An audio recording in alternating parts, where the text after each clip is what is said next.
Assalamualaikum warahmatullahi wabarakatuh.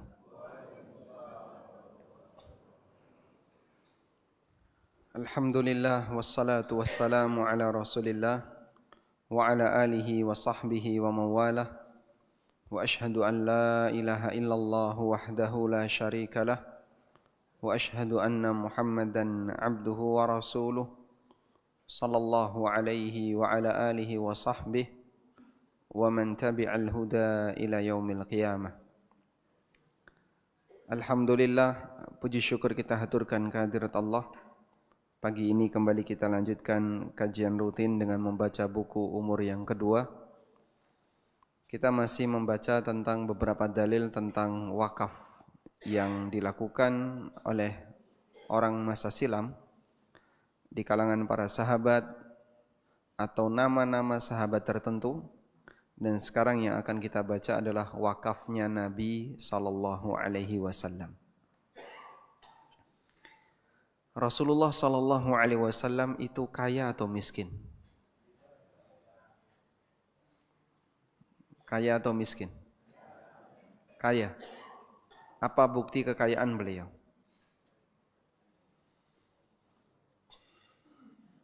Apa bukti kekayaan beliau?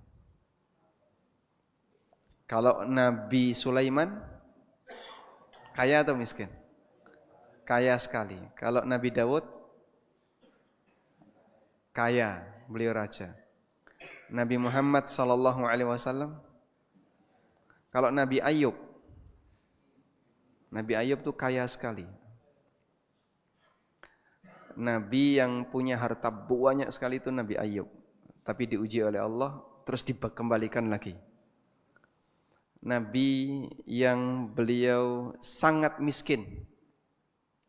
Nabi yang miskin, Nabi Isa, Zakaria, Yahya, Ilyas. Ini deretan nabi-nabi yang hidupnya sangat terbatas. Nabi yang diuji oleh Allah kadang kaya, kadang miskin. Nabi Muhammad sallallahu alaihi wasallam. Sehingga kalau kita lihat bagaimana sejarah beliau berkaitan dengan masalah fasilitas harta. Terkadang beliau punya banyak sekali harta, tapi enggak lama langsung disedekahkan. Dan terkadang beliau tidak punya apa-apa, sampai membuat sahabat Umar menangis. Nabinya seperti ini keadaannya.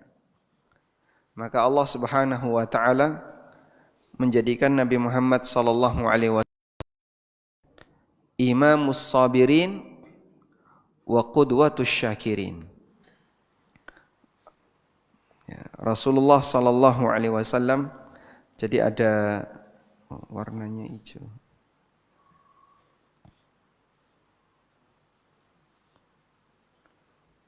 Nabi Muhammad sallallahu alaihi wasallam ada nabi yang sangat kaya dan ada nabi yang sangat miskin dan ada yang mengalami keduanya.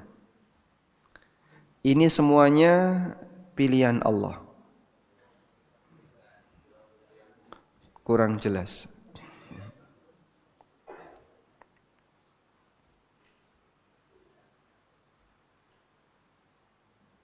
Nah, ini kelihatan? Jelas sekali. Jadi ini semuanya pilihan Allah Subhanahu wa taala. Maka para nabi jadi kaya bukan karena mereka seperti kita ya, punya keinginan besar untuk jadi kaya.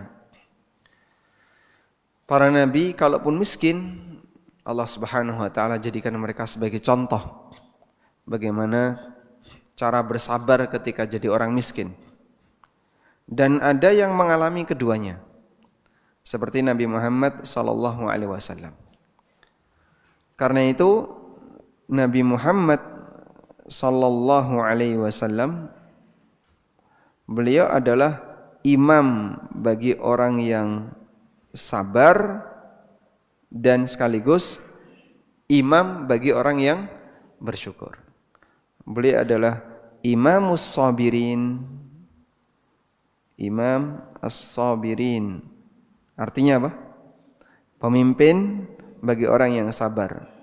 Wa qudwatus syakirin. Dan beliau adalah qudwah, panutan bagi orang yang bersyukur. Sehingga siapa manusia yang paling penyabar? Nabi Muhammad SAW. Siapa manusia yang paling pandai bersyukur? Nabi Muhammad SAW. Allah mengkondisikan beliau sehingga beliau mengalami fase kehidupan sangat punya banyak harta. Di saat yang sama beliau juga mengalami fase kehidupan kekurangan harta. Tapi lebih dominan Nabi SAW mengalami kemiskinan. Karena itu ada banyak sekali pernyataan yang disampaikan oleh istri Rasulullah SAW tentang bagaimana kehidupan Nabi SAW yang sangat terbatas. Coba ini seperti yang pernah disampaikan oleh Aisyah. Ittala'al hilal, thumma ittala'al hilal.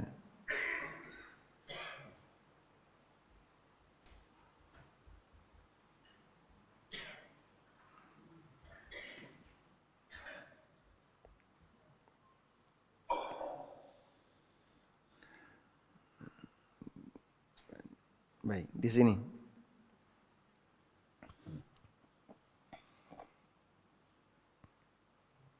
Hadisnya riwayat Bukhari Muslim dari Urwah Ibnu Zubair dari Aisyah radhiyallahu anha qalat li Urwah. Aisyah pernah menyampaikan kepada Urwah bin Zubair, Ibna ukhti, wahai keponakanku, in kunna lananduru ilal hilal. Dulu kami melihat hilal. Thummal hilal thalathata ahilla fi syahrain. Kemudian terbit hilal berikutnya. Lalu terbit hilal berikutnya. 3 bulan hilal dalam waktu 2 bulan. 3 kali hilal dalam waktu 2 bulan. Hilal. Berarti direntang berapa? 2 bulan.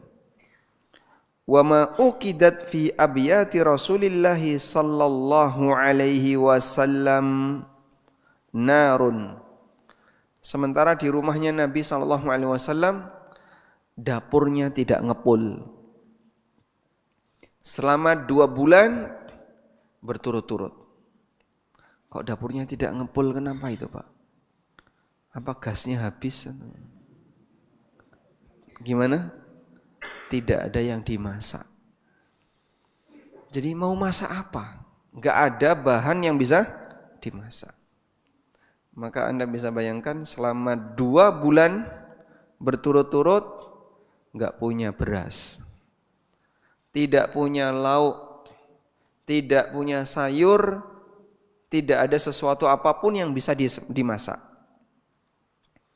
Faqultu ya khalah, maka aku bertanya, wahai bibi, makana yu'ishukum, lalu apa yang menjadi bahan makanan untuk Anda konsumsi?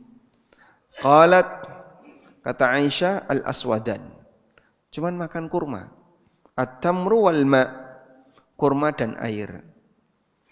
Illa annahu qad kana li Rasulillahi sallallahu alaihi wasallam jiran. Hanya saja ada beberapa tetangga Rasulullah SAW minal ansar, di kalangan orang ansar, kanat lahum manaih wa kanu yamnahuna Rasulullah SAW min albanihim fayaskina. Ada beberapa tetangga ansar yang mereka punya ternak kambing, mereka punya ternak binatang, dan mereka lah yang memberi susu Rasulullah Sallallahu Alaihi Wasallam. Dalam waktu 2 bulan, kurma, air, susu. Bosan enggak kira-kira? Bosan? Kalau Anda gitu kira-kira bosan enggak? Bosan, Pak. Jangankan 2 bulan, sepekan lodeh terus. Bosan kira-kira? Bosan. Anda mungkin akan bosan, masa sepekan kok sayur asem terus gak ganti-ganti. Sehingga bakul soto itu tidak mungkin makan soto terus. Bakso tidak mungkin makan bakso terus. Bakul soto dorong rombong, ketemu bakul bakso dorong rombong. Begitu ketemu tukuran makanan. Betul kayak gitu, Pak? Kenapa mereka tukeran makanan? Padahal masing-masing sudah punya makanan. Sehingga yang ini ngicipi makanan temannya, ini juga sama. Tapi Masya Allah, sabarnya keluarga Nabi SAW, sehingga selama 2 bulan berturut-turut, mereka hanya makan kurma, minum air plus susu. Baik, saya sempat tanya sama ibu-ibu. Ibu-ibu ya, andaikan Anda dilamar sama Nabi SAW, itu diterima atau tidak? Okay?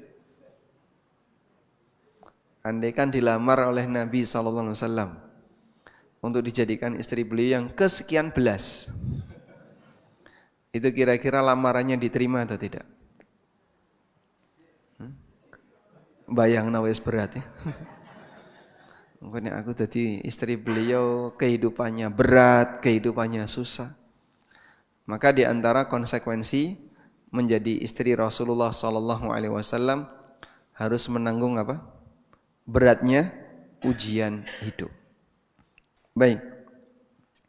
Kendati demikian, sekarang kita akan lihat semangat Rasulullah SAW dalam menderma, yang ini tidak mungkin dimiliki kecuali oleh seorang nabi. Artinya ini bagian dari mukjizat. Maka mukjizat Rasulullah SAW diantaranya adalah akhlak beliau SAW. Mukjizat Nabi diantaranya adalah akhlak. Sehingga akhlak yang beliau miliki hampir tidak mungkin untuk dimiliki selain Nabi. Karena saking tingginya akhlak seperti itu. Karena itu Allah Subhanahu wa taala berfirman dalam Al-Qur'an bahwa Allah bersumpah dengan umur Nabi Muhammad sallallahu alaihi wasallam. Allah bersumpah di surat Al-Hijr. La'amruka innahum lafi sakratihim ya'mahun. Demi umurmu wahai Muhammad, sesungguhnya umatnya Nabi Lut mereka tenggelam dalam kemaksiatan. Allah bersumpah demi umur Nabi Muhammad sallallahu alaihi wasallam. Dan isi umur itu kehidupan. Isi kehidupan adalah perjalanan aktivitas beliau sallallahu alaihi wasallam. Karena itu Ibnu Abbas radhiyallahu anhu pernah mengatakan, "Ma khalaqallahu nafsan akrama alaihi min Muhammadin sallallahu alaihi wasallam." Belum pernah Allah menciptakan jiwa yang lebih mulia dibandingkan Nabi Muhammad sallallahu alaihi wasallam. Wa ma aqsamallahu ta'ala bihayati ahadin illa bihayatihi. Belum pernah Allah Ta'ala bersumpah dengan menyebut kehidupan siapapun selain kehidupan Nabi Muhammad sallallahu alaihi wasallam. Jadi satu-satunya manusia yang dijadikan sumpah itu Nabi Muhammad sallallahu alaihi wasallam. Kalau makhluk dijadikan sumpah banyak, seperti langit, kemudian bumi, matahari, bulan, wasyamsi idza talaha wal qamari, wasyamsi idza jallaha wal qamari idza yaghshaha, dan seterusnya. Allah bersumpah dengan wal lail wan nahar wad duha. Allah bersumpah dengan wal asr. Namun manusia tidak ada yang dijadikan sumpah. Allah bersumpah dengan manusia hanya satu, Nabi Muhammad sallallahu alaihi wasallam. Ini yang jadi dalil oleh Ibnu Abbas. Tidak ada manusia yang lebih dimuliakan oleh Allah melebihi Rasulullah sallallahu alaihi wasallam, karena akhlak beliau adalah mukjizat. Beliau merupakan pemimpin dalam masalah wakaf. Karena ketika beliau diberi harta oleh Allah, beliau tidak menyimpannya selain untuk nafkah keluarga dan sisanya untuk umat. Dari Abu Hurairah radhiyallahu anhu, Nabi SAW pernah bersabda, "Lau kana li mithlu Uhudin dhahaba, lau kana li mithlu Uhudin dhahaba." Andaikan aku punya emas segede Uhud, ma yasurruni alla yamurra alayya thalathun wa indi minhu syai'un.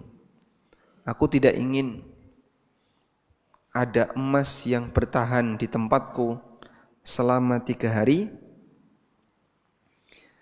kecuali aku bagikan untuk banyak orang, illa syai'un ursiduhu lidainin, kecuali sebagian kecil yang aku siapkan untuk bayar utang. Jadi kalau beliau membuat perumpamaan tentang bagaimana sifat dermawannya beliau, andaikan punya emas segede Uhud, akan dihabiskan untuk apa?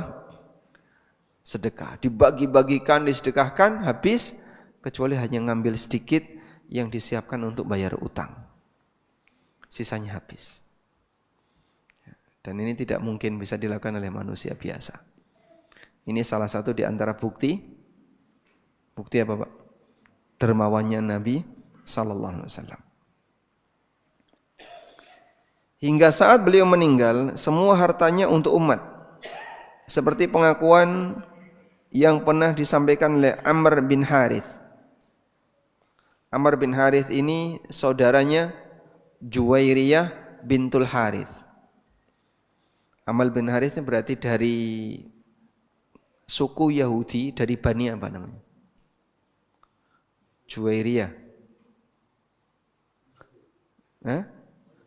Bani Nadir. Kalau Bani Nadir itu Sofiyah. Kalau Juwairiyah dari Bani Quraidah. Ada 2 keturunan Yahudi yang menjadi istri Nabi SAW. Sofiyah dari Bani Nadir, Sofiyah bintu Huyai bin Akhtab, dan Juwairiyah bintul Harith dari Bani Quraidah. Dan statusnya istri, bukan budak.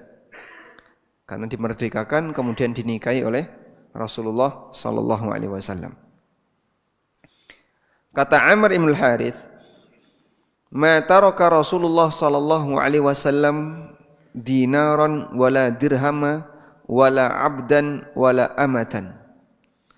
Rasulullah sallallahu alaihi wasallam tidak meninggalkan warisan berupa dinar, dirham, budak laki maupun budak perempuan. Wala bagla illa baglatahul albayda allati kana yarkabuha. Selain bigol. Bigol itu sejenis keledai, lebih tinggi daripada keledai. Yang berwarna putih yang suka beliau tunggangi. Wasilahahu, dan senjata beliau, wa ardon, dan tanah, ja'alaha libnis sabili shadaqatan, yang beliau jadikan sebagai sedekah untuk Ibnu Sabil. Sehingga Rasulullah SAW punya lahan di Madinah dipakai untuk rumah singgah, untuk Ibnu Sabil. Bagi siapa yang datang ke kota Madinah dan dia tidak punya keluarga, tidak tinggal di Sufah, maka dia bisa tinggal di rumah singgah yang disediakan oleh Nabi SAW. Di antara wakaf Nabi SAW, pertama adalah Masjid Quba. Beliau bangun masjid ini pertama kali ketika beliau tiba di kota Madinah sebelum memasuki kota Madinah. Padahal tanahnya punya siapa itu?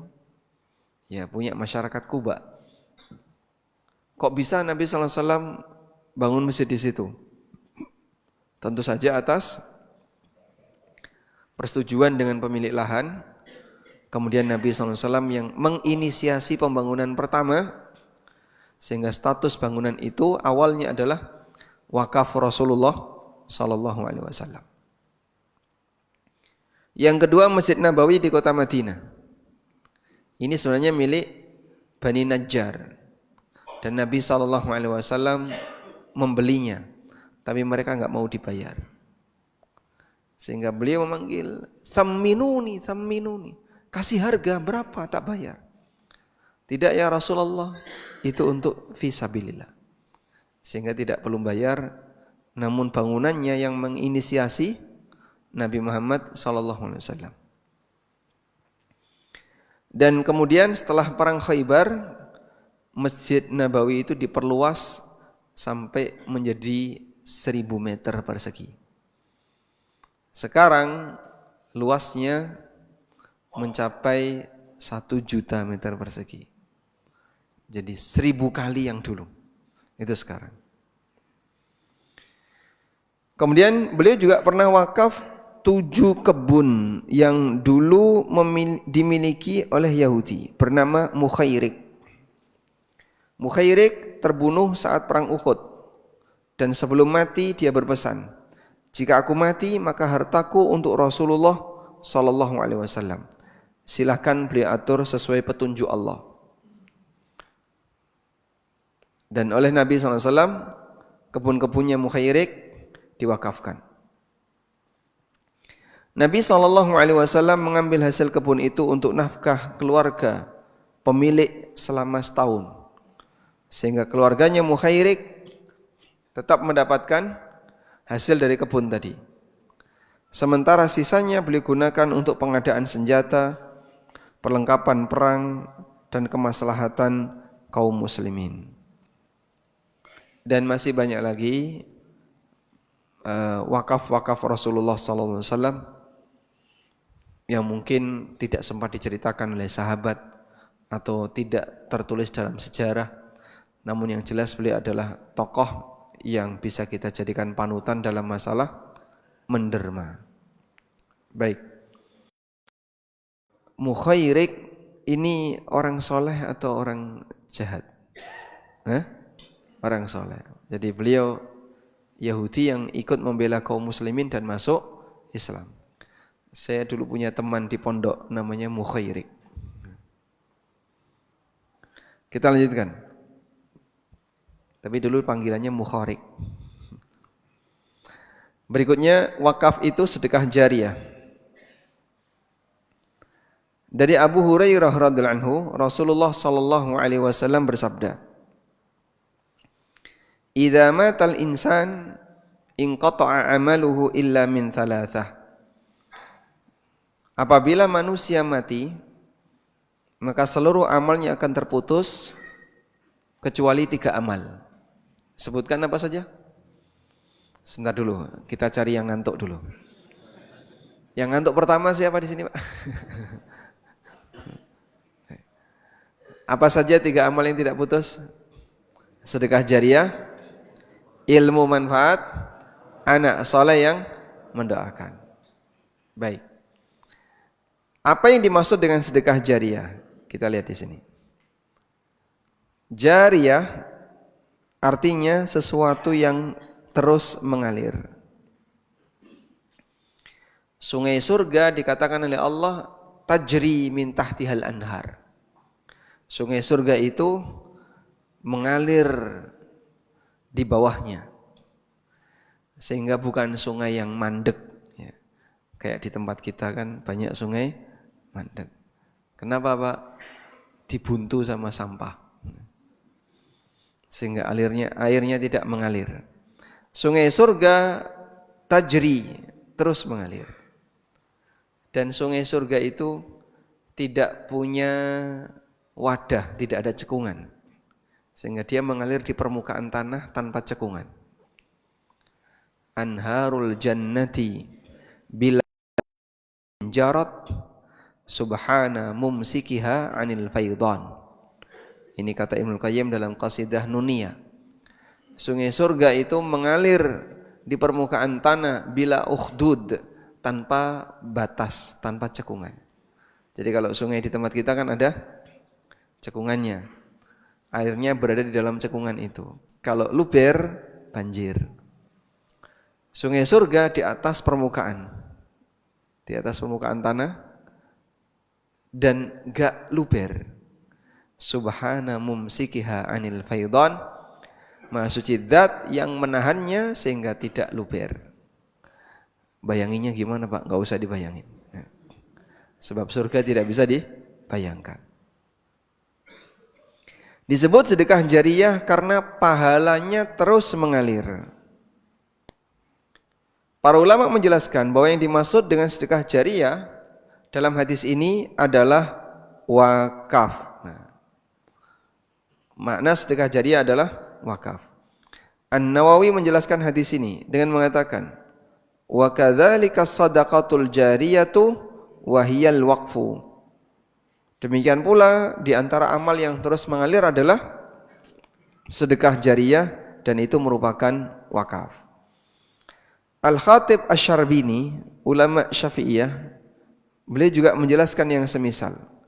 As-sadaqatul jariyatu mahmulatun indal ulama'i alal waqfi. Sedekah jariyah itu dipahami oleh para ulama sebagai wakaf. Kama qalahu Ar-Rafi'i, sebagaimana keterangan Ar-Rafi'i, ulama mazhab Syafi'i, fa inna ghairahu minas sadaqati laysat jariyah. Karena sedekah-sedekah yang lain itu bukan jariyah. Dari sinilah kita bisa lihat makna sedekah jariyah adalah sedekah untuk objek yang permanen. Maka disebut jariyah terus mengalir karena objeknya tidak habis pakai. Namun sifatnya bagaimana? Permanen. Sifatnya permanen. Karena objek wakaf itu permanen, sehingga selama objek itu dimanfaatkan oleh masyarakat, maka pahalanya akan terus mengalir. Terlepas dari pemanfaatannya. Jadi selama itu dimanfaatkan untuk hal yang mubah atau hal kebaikan, maka pahalanya akan terus mengalir. Jalan itu wakaf atau bukan? Jalan wakaf atau bukan? Wakaf, Pak. Maka kalau ada perluasan jalan, lalu Bapak misalnya, adalah saya relakan, gak usah dibayar. Tanah saya silakan dipotong untuk pelebaran jalan. Itu sama dengan kita wakaf jalan. Sehingga jalan itu termasuk di antara objek wakaf. Cuman kadang ada sebagian orang yang keberatan ya, tanahnya diiris untuk jadi jalan sehingga harus belok. Nanti ketemu lagi orang keberatan lagi, belok lagi. Yang sebenarnya bisa lurus ini, tapi karena ada sebagian orang yang keberatan tadi akhirnya jadi belok-belok. Nah, kalau dibayar Pak, ya nggak jadi wakaf. Sehingga tol itu bukan wakaf ya, karena pemilik lahan dibayar mahal. Ya. Sekarang, wakaf menjadi ciri kaum muslimin. Tradisi ini dibangun oleh kaum muslimin. Sementara masyarakat jahiliyah mereka tidak mengenalnya. Dalam Manarus Sabil dinukil keterangan Imam Asy-Syafi'i. Qala Asy-Syafi'i rahimahullah, lam tahbis ahlul jahiliyah wa innama habasa ahlul Islam. Masyarakat jahiliyah tidak pernah melakukan wakaf. Yang melakukan wakaf adalah kaum muslimin. Sehingga dulu masyarakat jahiliyah kalau punya sesuatu, mereka hanya pinjamkan, begitu sudah selesai orangnya mati jadi warisan. Padahal wakaf tidak boleh diwariskan. Dalam syarah Muntahal Iradat dinyatakan, wa huwa mimma ikhtassa bihil muslimun. Qala Asy-Syafi'i lam tahbis ahlul jahiliyah wa innama habasa ahlul Islam. Wa huwa minal qurbil mandubi ilaiha. Wakaf termasuk amalan yang hanya dilakukan oleh kaum muslimin. Imam Asy-Syafi'i mengatakan masyarakat jahiliyah tidak pernah melakukan wakaf. Yang melakukan wakaf hanyalah kaum muslimin, dan wakaf termasuk di antara amalan yang dianjurkan. Nah, selanjutnya kita lihat macam-macam wakaf. Baik, ditata dulu duduknya, biar enggak ngantuk. Geser dikit Pak, 2 cm. Sudah siap? Kita lanjutkan ya. Macam-macam wakaf. Dilihat dari sasarannya, wakaf ada 2. Wakaf ada 2. Dilihat dari sasarannya. Jadi mungkin sebagai pengantar ini ya. Subjek dalam wakaf ada 3 pihak. 1, wakif. 2, mauquf alaih. 3, nadhir wakaf.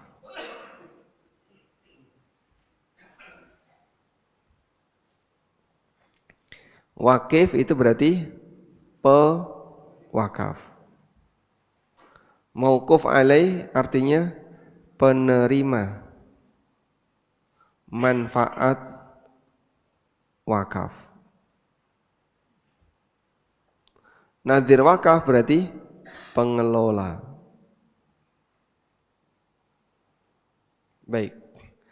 Jadi objek wakaf itu milik siapa? Objek wakaf itu milik siapa? Milik umat.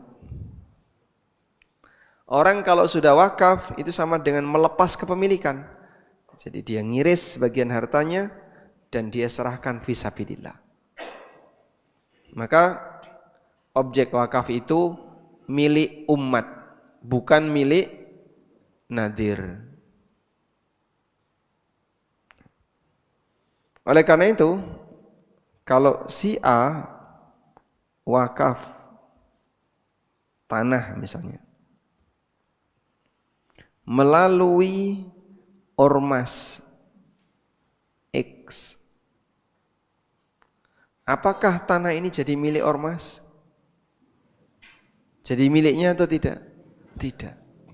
Karena akadnya wakaf. Beda dengan hibah. Kalau si A hibah tanah ke ormas X, jadi milik ormas. Maka berbeda antara wakaf dengan hibah. Dan pernyataannya ya beda juga. Kalau hibah ya aku hibahkan tanah ini untuk ormas, sehingga dia jadi milik ormas. Yayasan punya aset. Tapi kalau aku wakafkan ini kepada ormas, nah, maka ormas ini statusnya pengelola dan bukan pemilik. Udah? Yang jadi masalah terkadang nadhir wakaf, ini pengelola tadi kan namanya apa? Nadhir. Kadang nadhir ini tidak amanah, sehingga tanahnya dibiarkan, enggak diapa-apain, bahkan dipakai untuk yang tidak semestinya, tidak sesuai pesannya untuk lembaga pendidikan, dipakai lembaga ternak, ngwangon wedhus, berarti salah fungsi. Maka boleh enggak Pak dialihkan nadhirnya? Boleh ya. Sehingga mohon maaf, karena Anda tidak kelola, maka saya alihkan ke orang lain atau ke ormas yang lain, ke lembaga yang lain. Silahkan. Sebab yang itu boleh dipindah. Ada kasus itu ya, teman saya dan beliau sendiri curhat. Beliau wakaf, lahan cukup luas, diserahkan kepada salah satu ormas. Berarti status ormas ini apa? Nadhir. Dan itu bertahun-tahun karena wakafnya itu wakaf milik ibunya. Sejak ibunya atau ibunya sebelum meninggal waktu itu sampai bertahun-tahun, puluhan tahun atau enggak dikelola-kelola. Nah, kemudian anaknya ini punya inisiatif bikin pondok sendiri. Akhirnya lahan itu mau diambil alih lagi untuk dijadikan pondok. Karena daripada nggak dikelola, mending saya sendiri yang ngelola. Ternyata sempat tegang, lalu ormas ini minta duit, ya, kompensasi seharga tanah. Ini jadinya apa itu? Hah? Hah? Nah, tanah ini kan tanah wakaf, tapi kok ketika insya Allah saya ambil alih aja daripada teman-teman yang ada di ormas ini juga nggak ngelola, saya ambil alih. Tapi tidak mau terima. Wah, itu sempat panjang itu. Lalu karena wakif itu lebih kuat dalam hal ini, maka wakif lebih berhak. Cuman masalahnya posisi ormas tidak mau melepas. Akhirnya mereka minta kompensasi. Sehingga harga tanah sekian per meter, kamu harus gantikan sekian. Nah ini kok bisa minta duit itu? Padahal itu kan bukan miliknya. Sebab banyak orang punya pemahaman bahwa nadir wakaf itu pemilik. Ini salah. Wakaf itu tidak pernah dijadikan pindah hak milik. Jadi milik nadir. Tapi nadir itu sebagai apa? Pengelola. Kalau pengelolanya nggak sanggup, ya jangan digandoli. Gandoli padahal dia nggak sanggup, ini masuk kategori tidak amanah. Makanya kalau ada orang wakaf ke saya, tolong Pak Ustadz, saya mau wakaf lahan. Kok saya perhatikan, wah saya nggak sanggup mengelola. Saya tolak, nggak jadi Pak. Saya nggak sanggup untuk mengelola. Ya, sampai ada salah satu jamaah yang agak emosi ya.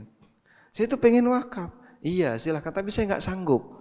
Jadi kalau Bapak serahkan ke saya, ini akan menambah aktivitas saya. Dan kalau saya nggak sanggup karena terlalu jauh atau terlalu terbatas, cuman luas 200 meter. Pondok 200 meter, pondok apa Pak 200 meter? Pondok mertua. Masya Allah. Pondok 200 meter enggak bisa ini.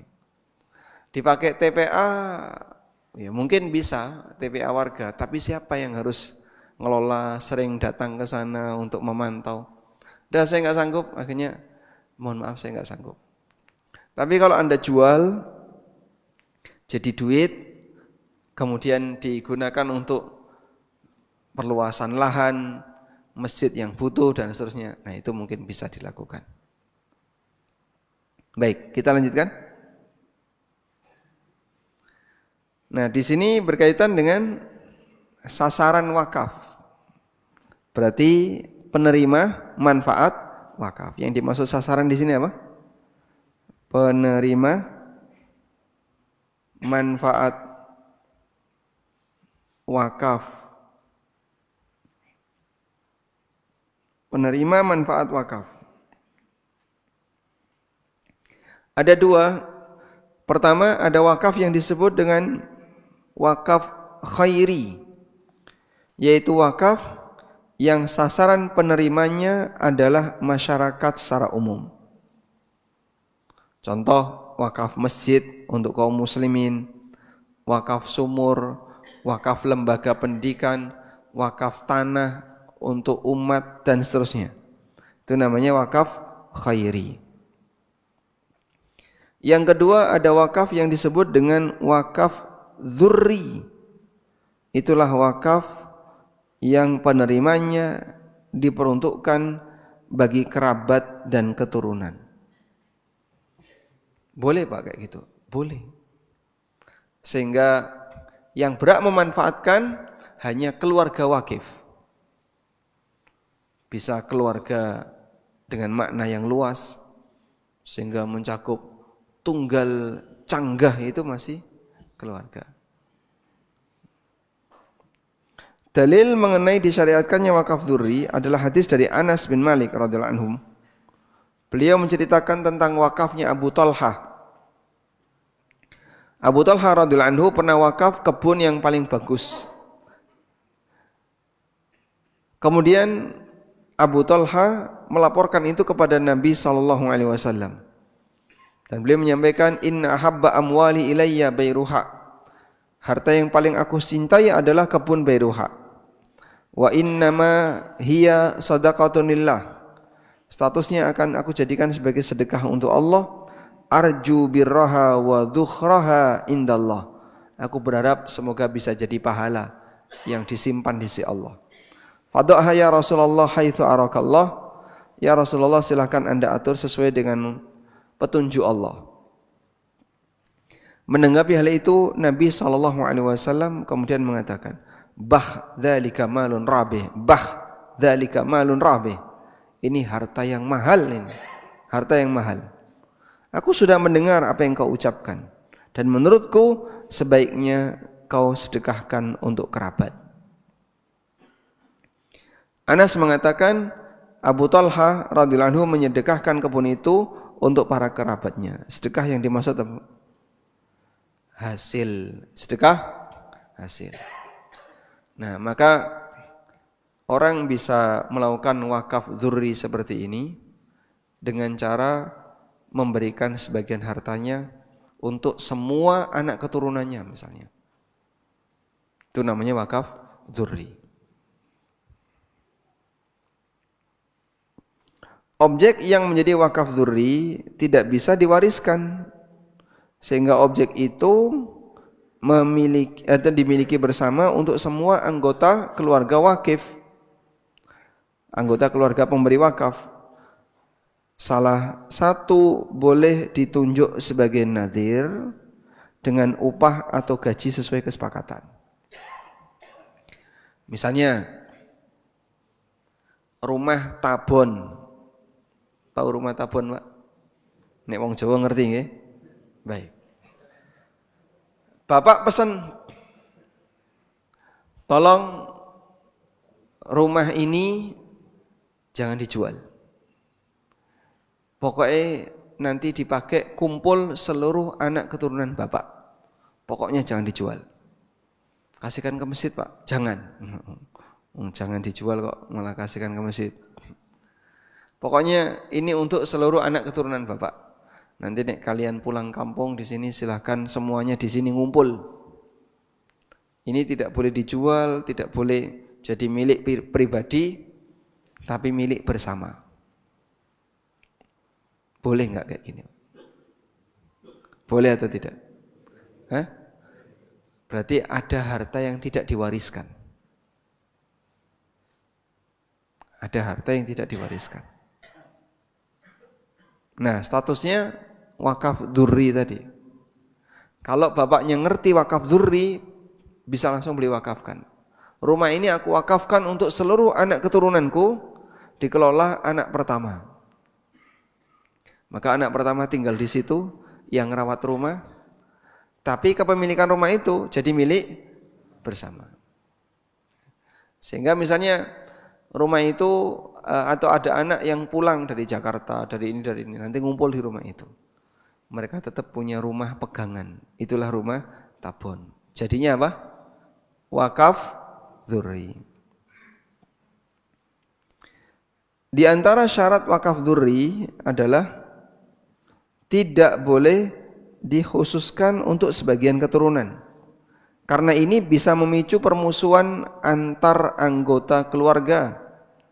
Misalnya wakaf hanya untuk anak perempuan dan keturunannya. Ya. Ini mohon maaf kalau di Padang kan seperti itu ya. Sehingga ada harta pusaka tinggi. Enggak boleh dijual. Yang punya siapa? Anak perempuan tok. Yang laki-laki enggak dikasih. Ya. Atas nama ini adalah aturan adat, maka itu diwakafkan untuk anak perempuan atau diwariskan hanya untuk anak perempuan. Dan waktu saya ke Padang dapat cerita ya, pembangunan tol di Padang itu kenapa susah? Karena banyak ini pusaka tinggi, nabrak tanah pusaka tinggi. Ya belok, tol belok, nyiku kan tidak mungkin. Sehingga mereka ketika sudah berhadapan dengan pusaka tinggi, ya, kami nggak jual. Kami nggak boleh jual pusaka tinggi. Jadi kesulitan untuk sampai bisa nembus itu. Baik, karena itu kalau misalnya kita ditanya, jadi harta pusaka tinggi itu sebaiknya dijadikan apa Pak?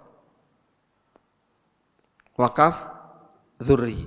Nah kalau dijadikan sebagai wakaf dzurri, bagaimana ketika di situ ada pembangunan jalan, minta diganti dengan lahan yang lain, tukar guling, sehingga tidak hilang, berpindah dari satu titik ke titik yang lain. Misalnya wakaf hanya untuk anak perempuan dan keturunannya, sementara anak laki-laki tidak diberi wakaf dzurri. Wakaf yang hanya dikhususkan untuk anak atau keturunan tertentu hukumnya dilarang. Al-Buhuti pernah mengatakan, fa inna fadlal waqifi ba'duhum ala ba'din fa in faddalal waqifu ba'dahum ala ba'din aw khassa ba'dahum bil waqfi duna ba'din. Jika wakif melebihkan wakafnya untuk sebagian keturunan atau dia khususkan wakafnya untuk orang tertentu tapi yang lain tidak boleh, fa in kana ala tariqil atharah bi allam yakun li ghardin syar'i kariha li'annahu yuaddi ila taqatu' bainahum. Jika tujuannya tidak ada alasan syar'i, sehingga mengkhususkan tertentu tapi tidak ada alasan syar'i, maka hukumnya kariha atau kuriha, dibenci. Li'annahu yuaddi ila taqatu' bainahum, karena itu bisa sampai mengarah kepada di antara anak. Sehingga gara-gara orang tuanya, anaknya berantem. Dulu bapak pernah bilang rumah ini akan jadi milik saya. Loh, bapak juga bilang ke saya kayak gitu. Anak ketiga, bapak juga bilang saya seperti itu. Akhirnya anak pertama, dua, tiga berantem, kerebutan. Gara-gara apa? Bapak pernah bilang ini jadi punya saya. Bapak pernah bilang seperti ini dibatalkan. Karena hibah kalau belum diserahkan tidak sah. Dan banyak sekali keluarga yang jadi berantem gara-gara tadi pernyataan-pernyataan hibah tadi. Oh, dulu bapak sudah pernah bilang kayak gitu kok. Ya harus menghormati bapak.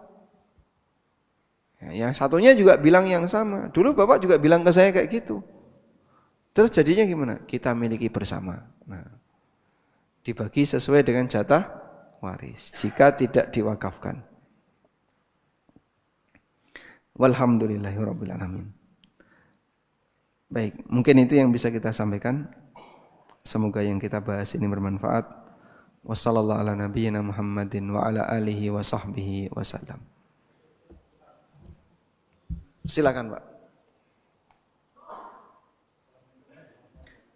Waalaikumsalam warahmatullahi wabarakatuh.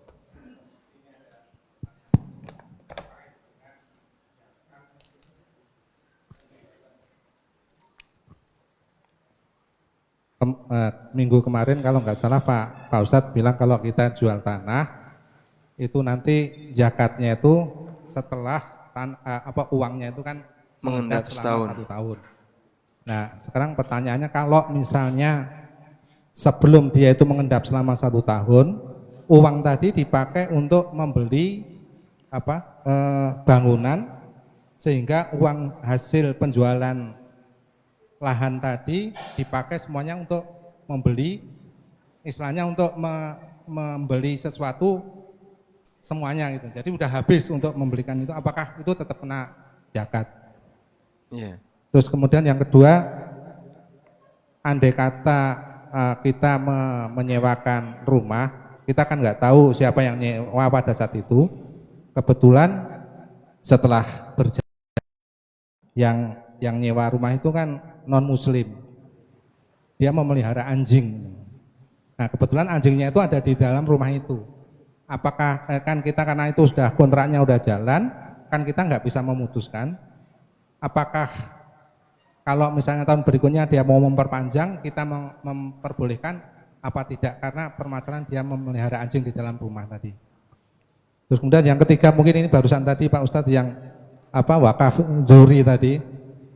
Apakah wakaf dzuri itu jika memberatkan salah satu keluarga, boleh nggak dirubah oleh semuanya? Contohnya misalnya ada rumah tabon tadi, karena pemeliharaannya itu mungkin biaya pemeliharaan itu tinggi dan seluruh keluarga itu belum tentu mampu untuk iuran untuk pemeliharaan tadi, sehingga karena membebani dia, makanya dia minta agar supaya udahlah itu dijual aja untuk dijadikan warisan. Itu boleh apa enggak Pak Ustadz? Terima kasih. Assalamualaikum warahmatullahi wabarakatuh. Waalaikumsalam warahmatullahi wabarakatuh. Sudah selesai. Ini bel apa ini? Sudah sholat? Sudah boleh sholat? Belum?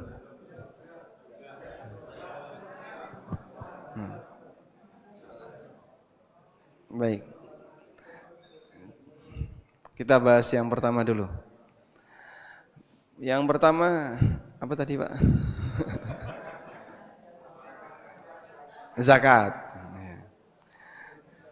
Jadi kata kunci zakat itu adalah harta mengendap selama 1 tahun. Maka kalau Bapak selesai jual rumah, lalu dapat duit, ternyata belum setahun sudah habis, misalnya dipakai beli rumah yang lain, atau dipakai haji, dipakai umroh, dan seterusnya, sehingga belum genap setahun sudah habis. Maka dalam posisi ini ya tidak wajib dizakati, karena sudah habis.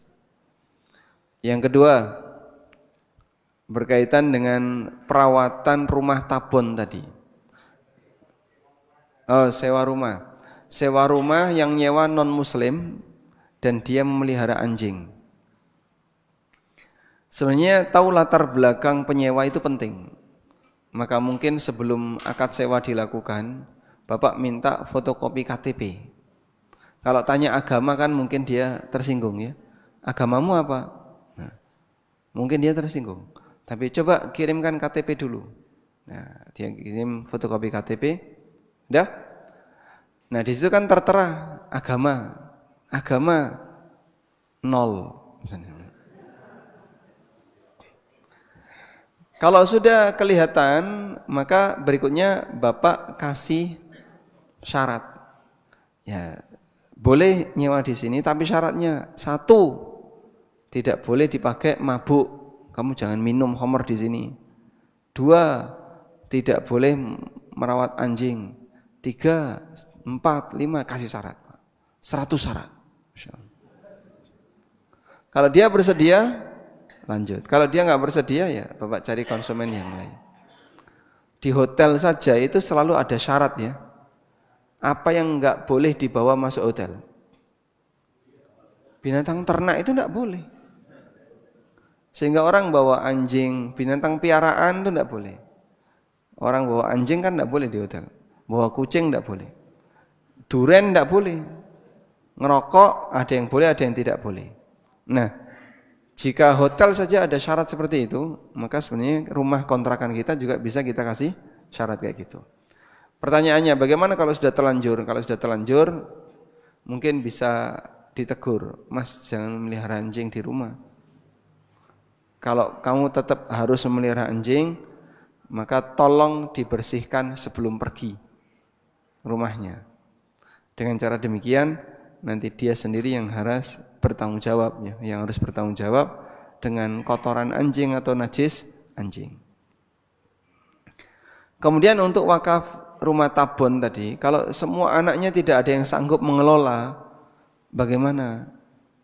Ya, kalau tidak ada sanggup mengelola, pilihannya adalah dibiarkan atau dijadikan usaha. Misalnya disewakan atau apa. Sehingga tetap jadi milik bersama, tapi disewa oleh orang lain, nanti hasilnya dibagi bersama. Itu mungkin sebagai solusi sederhana. Kalau nggak laku-laku Pak, disewakan Pak. Ya kalau nggak laku disewakan, ya siapa yang mau tinggal di situ silahkan. Kalau nggak ada, ya sudah, jadinya nggak ada solusi. Dan tidak boleh dijual apapun keadaannya. Wallahu a'lam.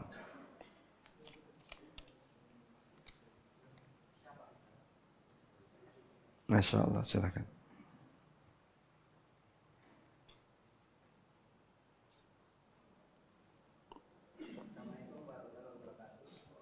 Waalaikumsalam warahmatullahi wabarakatuh.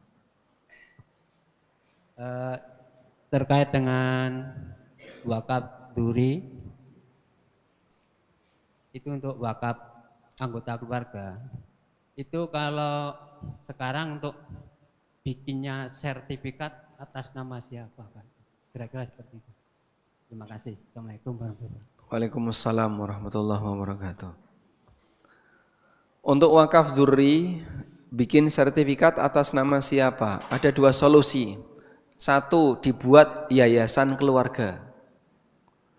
Dibuat yayasan pembina, misalnya anak pertama, anak kedua, anak ketiga, nanti ada pengurus, nah, sehingga lahan bapak ini wakaf untuk seluruh anggota keluarga, kemudian diwakafkan ke yayasan tadi. Bahkan bisa atas nama yayasan, sertifikatnya atas nama yayasan. Atau yang kedua, atas nama semua anak. Walaupun ini agak repot, nanti kalau salah satu meninggal, pecah sertifikatnya agak repot. Maka kalaupun atas nama semua anak bisa, tapi nanti sedikit repot. Kemudian atas nama salah satu anak, ini mungkin lebih ringan, balik-balik nama, tapi nggak ada jaminan bisa terjaga. Maka yang paling gampang atas nama seluruh anak. Ini adalah atas nama A, B, C sampai E, jumlah anaknya 5. Nanti kalau meninggal balik nama ke cucunya. Nah, ke cucu itu mungkin butuh proses panjang karena orangnya lebih banyak. Maka mungkin mewakili saja dari anak A wakilnya siapa, B wakilnya siapa. Tetap nanti rumah itu jadi milik bersama. Wallahu a'lam. Bolehkah mengawali doa dengan baca surat Al-Fatihah? Apakah itu termasuk bentuk tawasul dengan surat Al-Fatihah? Jika seperti ini tidak rutin sesekali, ya sah-sah saja. Karena tawasul dengan Al-Quran sama dengan tawasul dengan amal soleh. Hukumnya boleh. Dan boleh selain Al-Fatihah. Sehingga dia berdoa kepada Allah. Sebelum berdoa, mari kita baca terlebih dahulu surat Al-Baqarah. Baca Al-Baqarah dulu, selesai baru doa. Boleh ya. Tapi kalau tiap hari Fatihah, ini butuh dalil ya.